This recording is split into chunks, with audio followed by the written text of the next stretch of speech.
કચ્છ હવે ધીમે ધીમે અકસ્માતનો ઝોન બનતો જાય છે. આપણે છેલ્લા 2 થી 3 મહિનામાં જોયા અનેક અકસ્માતો થયા છે.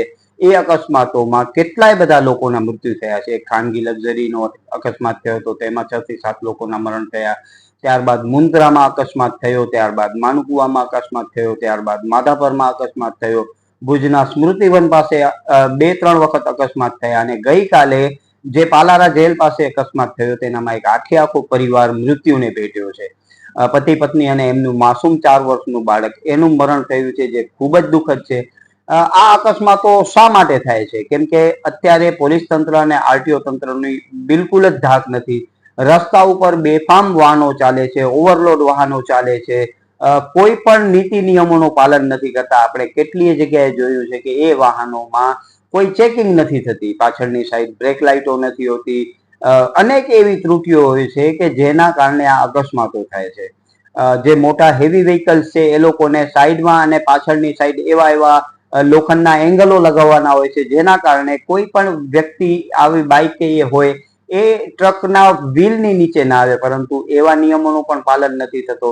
પરિણામ સ્વરૂપે આપણે કચ્છના લોકોના જીવ જાય છે, તે ખૂબ જ દુઃખદ છે. પરંતુ આ બાબતે તંત્રો ગંભીર હોય એવું ક્યાંય દેખાતું નથી. બિલકુલ સાચી વાત છે, કેમ કે આ બાબતે અમે પણ ફરિયાદ કરેલી હતી અને ફરિયાદ બાદ પોલીસ તંત્ર માત્ર ખાના પૂરવા માટે કાર્યવાહી કરે છે અને એવા લેટરો લખીને મોકલાવી દે છે કે અમે આટલી કાર્યવાહી કરી. જો પોલીસ પોતાની કાર્યવાહી અને આરટીઓ પોતાની કાર્યવાહી વ્યવસ્થિત રૂપે કરે તો આવા અકસ્માતોને આપણે ટાળી શકીએ છીએ.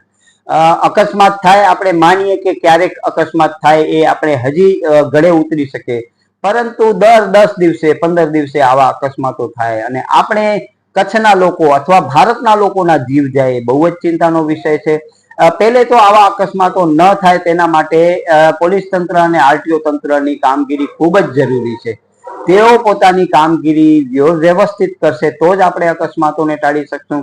આપણે માનીએ કે કદાચ એ રસ્તા ઉપર અકસ્માત થાય તો નાના મોટા અકસ્માતો થઈ શકે, પરંતુ જ્યાં લોકોના જીવ જાય, આપણે છેલ્લા 6 મહિનાની જો ગણતરી કરશું તો કદાચ 101 લોકોના જીવ કચ્છ જિલ્લામાં અકસ્માતને કારણે ગયા હશે. ભચાઉમાં પણ આવી જ રીતે જે ઓવરલોડ મીઠાની ટ્રક ભરેલી હતી એનાથી અકસ્માત થયેલો હતો. માધાપરની પોલીસ ચોકીની બાજુમાં જે અકસ્માત થયો હતો તેમાં પણ આવી જ રીતે અકસ્માત થયેલો હતો. એટલે માત્ર અને માત્ર આપણે આંકડાઓ લેખીએ છીએ અને આપણે આપણા પરિજનોના મરદાઓ લેખીએ છીએ, પરંતુ આ પરિસ્થિતિમાં સુધારો થતો હોય એવો ક્યાંય દેખાતો નથી. પોલીસ તંત્ર અને આરટીઓ તંત્ર પોતાની જે કામગીરી કરવાની છે એ કામગીરી યોગ્ય નથી કરતા. એના માટે જ આવા મોટા અકસ્માતો થાય છે એવું મારું સ્પષ્ટપણે માનવું છે. બિલકુલ સાચી વાત છે, કેમ કે કચ્છ જિલ્લાના બોર્ડરના વિસ્તારમાં જે આરી પાર્ક બની રહ્યો છે ત્યાં કને જે ટ્રક ચાલકો આવે છે મોટા ભાગે ગુજરાત બહારના હોય છે અને એ લોકોનું નશાની આદત પડી ગઈ હોય, એટલે એ પણ શક્ય છે કે નશાની હાલતમાં તેઓ ગાડી ચલાવતા હોય અને ગાડી ઉપર પોતાનો કાબુ ન મેળવતા હોય, એટલા માટે પણ આ અકસ્માતો થઈ શકે. જ્યારે સોશિયલ મીડિયામાં અનેક આવા વિડીયો વાયરલ થયા છે જ્યાં દેશી દારૂ બને છે, વેચાય છે અને લોકો પીએ છે, પરંતુ એ બાબતે પોલીસ તંત્ર કોઈ જ કામગીરી કરતું નથી. એ દારૂનો જે દૂષણ છે એ દૂષણના કારણે પણ અકસ્માતો થઈ શકતા હોય એ પણ આપણે નકારી શકતા નથી. એટલે બધે બાજુ જોઈએ તો પોલીસ તંત્ર અને આરટીઓ તંત્ર જ આ બાબતે જવાબદાર આપણે લેખી શકીએ છીએ, પરંતુ એ બંને તંત્રો સુધરવાનું નામ નથી લેતા. માત્ર અને માત્ર અમુક સાચા ખોટા માણસો ઉપર કેસ કરીને પોતાનો કામગીરી બતાવીને સુરા થતા તંત્રોએ હકીકતમાં લોકોને ઉપયોગી કાર્યવાહી કરવી જોઈએ, પરંતુ એ કાર્યવાહી સદંતર કચ્છ જિલ્લામાં નથી થતી. તે ખૂબ જ ઊંડી ચિંતાનો વિષય છે. બિલકુલ જિલ્લા ટ્રાફિકની મુખ્ય કામગીરી એ છે કે જે પણ રસ્તાઓ છે એ રસ્તાઓ ઉપર આવા ઓવરલોડ વાહનો ન ચાલે. જે વાહનો છે એ પ્રોપર વાહનો ચાલવા જોઈએ, એમના પ્રોપર ચેકિંગ થવા જોઈએ, એમના ડ્રાઈવરો છે એમના પણ ચેકિંગ થવા જોઈએ, મેડિકલ થવા જોઈએ. પરંતુ આવી કોઈ જ કામગીરી નથી થતી. માત્ર કાગળ ઉપર દેખાડવા માટે મહિનાના જે કેસો કરવાના હોય કેસો કરી અને એ લોકો સંતોષ માની લે છે, પરંતુ માત્ર કેસો કરવાથી આપણા લોકોના જીવ બચવાના નથી. એવી કડક કાર્યવાહી કરવી પડશે કે આ જે અકસ્માત કરે છે એ તમામના લાયસન્સોને રદ કરી દેવા જોઈએ. એ જે અકસ્માત થયેલા વાહનો છે એ વાહનોમાં ત્રુટી જણાય તો વાહનના માલિકો વિરુદ્ધ પણ ફોજદારી રાહે પગલાં લેવા જોઈએ. પછી એવી અમુક જે લોકો જે નશાની હાલતમાં વાહન ચલાવે છે તેમના લાયસન્સો કાયમી રદ કરી દેવા જોઈએ. આવી કડક કાર્યવાહી થશે પોલીસ તંત્ર અને આરટીઓ તંત્ર દ્વારા, ત્યારે જ આપણે અકસ્માતોનું પ્રમાણ ઓછું કરી શકશું. પરંતુ આવી કામગીરી ક્યાંય થતી એવું અમને ક્યાંય દૂર સુધી દેખાતું નથી. બિલકુલ સાચી વાત છે. જે સફેદ હેલોજન લાઇટો લાગેલી હોય છે, જે ગેરકાયદેસર લાઇટો છે, એવી લાઇટો લાગેલી હોય છે.